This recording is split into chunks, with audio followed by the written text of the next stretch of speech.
बुंदेला वीर महाराजा छत्रसाल बुंदेलखंड की शौर्य, निर्भीकता और संघर्ष की परंपरा मूर्तिमान थी।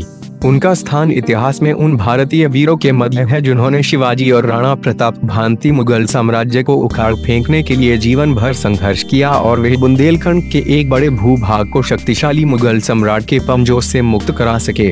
बुंदेलखंड में कई प्रतापी शासक हुए हैं। उनमें से एक बुंदेला राज्य की आधारशिला रखने वाले चंपतराय के पुत्र छत्रसाल महान शूरवीर और प्रतापी राजा थे। छत्रसाल का जीवन मुगलों की सत्ता के खिलाफ संघर्ष और बुंदेलखंड की स्वतंत्रता स्थापित करने के लिए जूझते हुए निकला। महाराजा छत्रसाल अपने जीवन के अंतिम समय तक आक्रमणों से जूझते रहे। बुंदेलखंड केसरी के नाम से विख्यात महाराजा छत्रसाल के बारे में ये पंक्तियां बहुत प्रभावशाली है। इत यमुना उत नर्मदा इत चंबल उत टोन्स, छत्रसाल 16 रन की रही न काहू हॉर्न्स।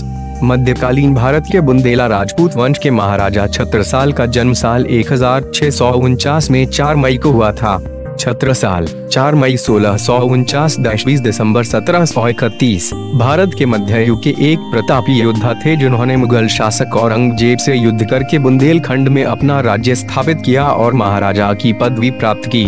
मुगल बादशाह औरंगजेब से लड़ाई की, बुंदेलखंड में अपनी रियासत बनाई और पना के महाराजा बने। 1671 में छत्रपति शिवाजी से प्रभावित होकर उन्होंने 22 साल की उम्र में मुगलों के खिलाफ बगावत कर दी थी। उन्होंने पूर्व में चित्रकूट और पना के बीच का इलाका और पश्चिम में ग्वालियर का बड़ा हिस्सा जीत लिया था। 5 घुड़सवार और 25 तलवारबाजों के साथ मुगलों से मुकाबला किया। मुगल जनरलों को उन्होंने धूल चटाई, उनमें रोहिला खान, कालिक मुनव्वर खान शामिल थे।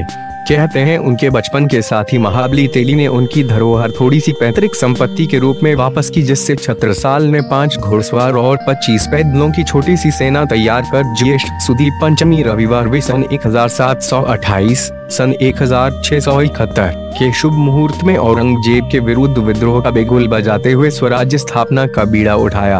औरंगजेब छत्रसाल को पराजित करने में सफल नहीं हो पाया। उसने रणदूले के नेतृत्व में 30,000 सैनिकों की टुकड़ी मुगल सरदारों के साथ छत्रसाल का पीछा करने के लिए भेजी थी। छत्रसाल अपने रण कौशल व छापामार युद्ध नीति के बल पर मुगलों के छक्के छुड़ाता रहा। छत्रसाल को मालूम था कि मुगल छलपूर्ण घेराबंदी में सिद्धहस्त है। उनके पिता चंपत राय मुगलों से धोखा खा चुके थे। छत्रसाल ने मुगल सेना से इटावा, खिमलासा, गढ़ाकोटा, दामोनी, रामगढ़, कामजिया, मड्या, दोरहली, रानगिरी, शाहगढ़, वांसाकला सहित अनेक स्थानों पर लड़ाई लड़ी। छत्रसाल की शक्ति बढ़ती गई। बंदी बनाए गए मुगल सरदारों से छत्रसाल ने दंड वसूला और उन्हें मुक्त कर दिया। बुंदेलखंड से मुगलों का एक छत्र शासन छत्रसाल ने समाप्त कर दिया। छत्रसाल के शौर्य और पराक्रम से आहत होकर मुगल सरदार तहवर खां, अनवर खां, सहरुद्दीन हमीद बुंदेलखंड से दिल्ली का रुख कर चुके थे। बहलोद खां छत्रसाल के साथ लड़ाई में मारा गया था। मुराद खां, दले खां, सैयद अफगन जैसे सिपहसालार बुंदेला वीरों से पराजित होकर भाग गए थे। छत्रसाल के राष्ट्र प्रेम, वीरता और हिंदुत्व के कारण छत्रसाल को भारी जनवरी समर्थन प्राप्त था। छत्रसाल ने एक विशाल सेना तैयार कर ली। इसमें 72 प्रमुख सरदार थे। वसिया के युद्ध के बाद मुगलों ने छत्रसाल को राजा की मान्यता प्रदान की थी। उसके बाद छत्रसाल ने कालीजर का किला भी जीता और मानधाता चौबे को किलेदार घोषित किया। छत्रसाल ने 1678 में पन्ना में राजधानी स्थापित की। विक्रम संवत 1744 में योगीराज प्राणनाथ के निर्देशन में छत्रसाल का राज्याभिषेक किया गया था। मध्य प्रदेश में छतरपुर उन्हीं के नाम पर है और उनका राजसी परिवार आज भी वहीं रहता है।